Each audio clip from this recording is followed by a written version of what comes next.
इस वीडियो में हम बात करेंगे संस्कृत का जो पहला चैप्टर है यानी कि संस्कृत का परिचय। ठीक है, संस्कृत का परिचय, इसमें हम विचार करेंगे कि क्या क्या होता है। उसके बाद हम इसमें देखेंगे कि संस्कृत की परिभाषा क्या होती है, स्वस्थ क्या होता है, स्वास्थ्य क्या होता है। फिर हम कुछ आचार्यों के अनुसार देखेंगे कि आरोग्य के लक्षण क्या होते हैं और संस्कृत का प्रयोजन और उसकी महत्ता क्या होती है। ये आज हम डिस्कस करेंगे इस वीडियो में। तो चलिए शुरू करते हैं, जिसमें हमारा ये आज का चैप्टर है क्या, संस्कृत का परिचय। ठीक है, तो संस्कृत का परिचय में देखेंगे कि संस्कृत पहले होता क्या है। ठीक है, तो संस्कृत जो होता है, देखिए, तो संस्कृत दो शब्दों से मिलकर बना है। ठीक है, संस्कृत क्या होता है, दो शब्दों से मिलकर बना है, स्वस्थ और वृत्त। ठीक है, स्वस्थ और वृत्त दो शब्दों से मिलकर ये बना है।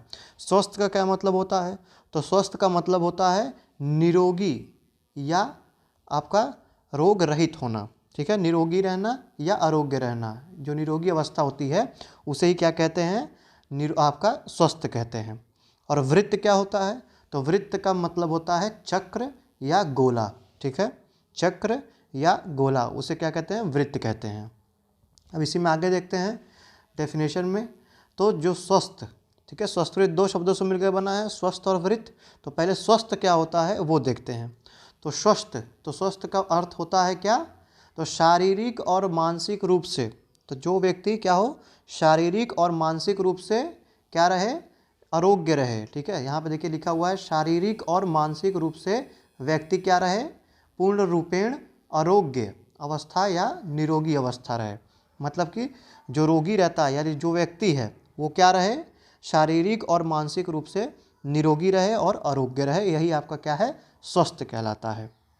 फिर देखिए वृत्त, तो वृत्त क्या है, तो वृत्त का मतलब होता है चक्र, गोला, कार्य या क्रिया, इसे ही क्या कहते हैं, वृत्त कहते हैं। ठीक है, तो ये हमने देख लिया संस्कृत में कि दो शब्दों से मिलकर बना है, स्वस्थ और वृत्त।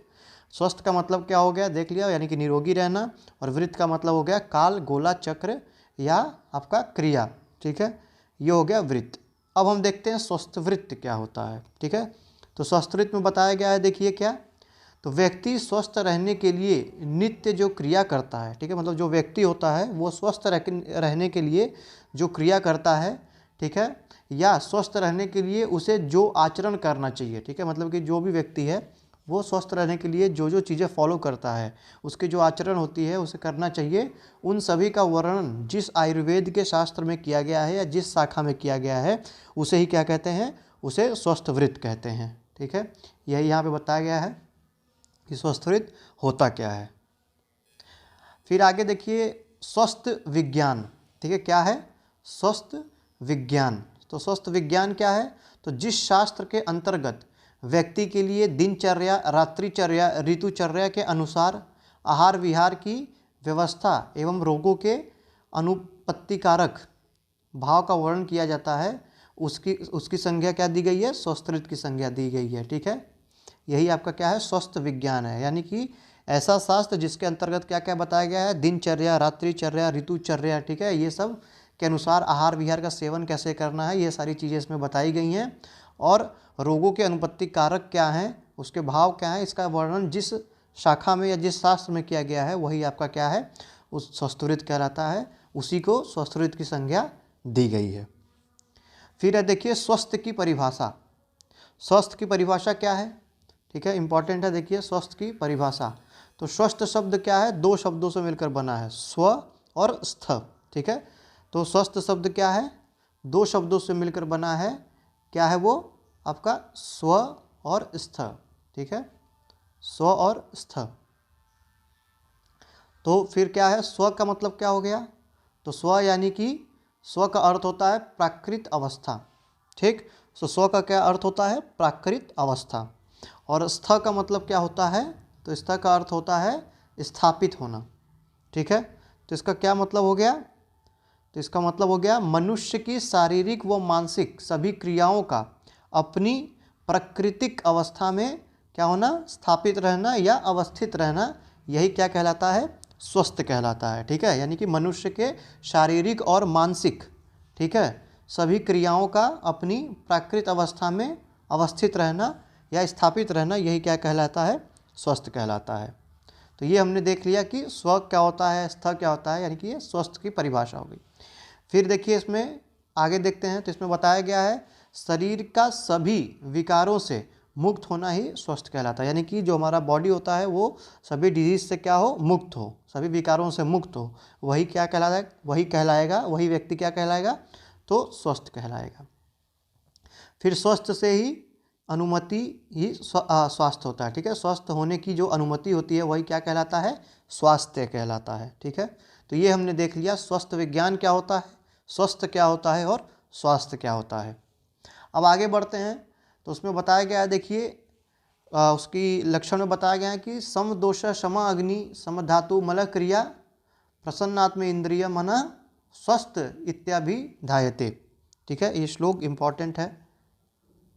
तो क्या इसका अर्थ हुआ, तो इसमें यही बताया गया, देखिए कि जिस व्यक्ति के दोष, ठीक है, क्या है, जिस व्यक्ति के दोष अग्नि धातु मन एवं शरीर, ठीक है, क्या है, जिस व्यक्ति के दोष धातु अग्नि मन और शरीर की सभी क्रियाएं क्या हो, सम अवस्था में हो। ठीक है, सम अवस्था में चलती हो, और जिसके आत्मा इंद्रिय एवं मन प्रसन्न अवस्था में हो वह स्वस्थ कहलाता है। ठीक है, ये श्लोक याद रखना है। फिर देखिए धातुओं की विषमता, तो धातुओं की विषमता में देखिए क्या बताया गया है कि धातुओं की विषमता क्या है, विकार है। तो धातुओं की विषमता ही क्या है, विकार है, और विकार का दुख है। ठीक है, धातुओं की विषमता क्या है, विकार है, और विकार का क्या है, दुख है। और धातुओं की क्षमता प्रकृति है, इसी को क्या कहते हैं, सुख कहते हैं। यानी कि जो धातुओं की क्षमता होती है वही प्रकृति है। ठीक, और इसे ही क्या कहा गया है, सुख कहा गया है। तो ये याद रखना है कि धातुओं की विषमता क्या हो गई। फिर देखिए आरोग्य के लक्षण, तो आरोग्य के लक्षण में क्या है, तो आरोग्य के लक्षण में आचार्य चरक के अनुसार देखेंगे तो इसमें बताया गया है कि एक व्यक्ति में क्या क्या ऐसे लक्षण होते हैं जिससे पता चलता है कि वो व्यक्ति क्या हो, आरोग्य हो। तो उसमें कुछ लक्षण बताए गए हैं आचार्य चरक के अनुसार, जैसे कि जिन व्यक्तियों में मांस का प्रमाण एवं अंगों में मांस का संगठन सम हो, ठीक है, ऐसे व्यक्ति क्या होते हैं, ये आपके आरोग्य रहते हैं। ठीक, फिर बताया गया जिसकी इंद्रियां क्या हो, दृढ़ हो। ठीक, जिसकी इंद्रियां दृढ़ हो उन व्यक्तियों में रोग अधिक कष्ट नहीं उत्पन्न कर पाते हैं, और जो भूख प्यास धूप शीत व्यायाम को क्या करता हो, सह सकता हो। जिनकी जठराग्नि सम हो, भोजन का पाचन समय पर हो जाता हो, यानी कि वो अगर भोजन करते हैं तो उनका जो भोजन का पाक होता है वो सम्यक प्रकार से होता हो, और शरीर में मांस धातुओं का प्रमाण सम मात्रा में हो। यही आपके क्या है, आरोग्य के लक्षण बताए गए हैं आचार्य चरक के अनुसार।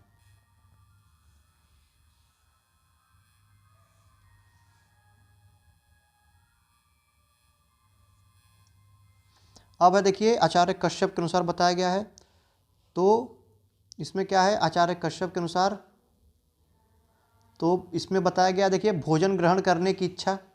ठीक, भोजन ग्रहण करने की इच्छा, किए हुए भोजन का सुखपूर्वक जरण, यानी कि जो भोजन किया हुआ है उसका सुखपूर्वक जरण होना चाहिए, यानी कि पाचन होना चाहिए। ठीक है, मल मूत्र वायु का सम्यक प्रकार से निर्हरण होना चाहिए, अनुलोमन होना चाहिए, शरीर में हल्कापन, ठीक है, शरीर हल्कापन होना चाहिए, यानी कि लघुता होनी चाहिए। ठीक, प्रसन्न इंद्रियां, इंद्रियां क्या होनी चाहिए, प्रसन्न होनी चाहिए, सुखपूर्वक निद्रा, यानी कि आपका जो निद्रा है वो सही ढंग से होना चाहिए, अच्छे प्रकार से नींद आनी चाहिए। ठीक है, मन की प्रसन्नता और अग्नि का सम। ठीक है, ये सब क्या है, आचार्य कश्यप के अनुसार बताया गया है, क्या, आपके आरोग्य के लक्षण। तो ये याद रखना है, आचार्य चरक और आचार्य कश्यप के अनुसार याद रखिएगा कि उसके आरोग्य के लक्षण क्या होते हैं। अब उसी में आगे बढ़ते हैं, स्वस्थुरित प्रयोजन एवं उसका महत्व। ठीक है, स्वस्थुरित का प्रयोजन और उसका महत्व। तो स्वस्थुरित का प्रयोजन में क्या बताया गया है, तो उसका प्रयोजन क्या है, तो स्वस्थस्य स्वास्थ्य रक्षणम आतुरस्य विकार प्रशमनम च। ठीक है, ये याद रखना है, क्या है, प्रयोजनम चास्य स्वस्थस्य स्वास्थ्य रक्षणम आतुरस्य विकार प्रशमनम च। ठीक है, तो इसका क्या अर्थ हुआ, तो यही आपका क्या है, आयुर्वेद का भी प्रयोजन है, यही स्वस्थुरित का भी प्रयोजन है। तो इसमें यही बताया गया है, स्वस्थस्य स्वास्थ्य रक्षणम, यानी कि जो स्वस्थ है, जो व्यक्ति स्वस्थ है उसके स्वास्थ्य की क्या करनी है, रक्षा करनी है, और जो रोगी क्या है, रोगों से जूझ रहा है, उस रोगी के रोगों को हमें दूर करना है, यानी कि उसका निवारण करना है। यही आयुर्वेद का भी प्रयोजन बताया गया है और यही स्वस्थवृत का भी प्रयोजन होता है। ठीक है, क्या है, स्वस्थस्य स्वास्थ्य रक्षणम, यानी कि स्वस्थ व्यक्ति के स्वास्थ्य की रक्षा करनी है और रोगी के रोगों को दूर करना है। यही आपका आयुर्वेद का प्रयोजन है और स्वस्थवृत की प्रयोजन और महत्व है। ठीक, फिर लास्ट में इसमें देखिए बताया गया है कि आयुर्वेद के प्रथम प्रयोजन की सिद्धि का साधन स्वस्थवृत है। ठीक है, जो आयुर्वेद का प्रथम प्रयोजन है यानी कि ये वाला, उसकी सिद्धि का जो प्रमुख कारण है वो क्या है, स्वस्थवृत है। और दूसरे प्रयोजन की सिद्धि में भी क्या होता है, स्वस्थवृत का अत्यंत महत्व है। ठीक है, और जितना चिकित्सा की अन्य शाखाओं का स्वस्थवृत में महत्व है, ठीक है, उतना ही इसका भी महत्व होता है। जैसे कि आपका पथ्य आहार विहार का सेवन, अपथ्य आहार विहार का सेवन और प्राकृतिक चिकित्सा, ये सब हो गए आपके, क्या हो गए, स्वस्थवृत के प्रयोजन और स्वस्थवृत के महत्व के अंतर्गत आते हैं। ठीक है, तो ये पहला टॉपिक कवर हो चुका है।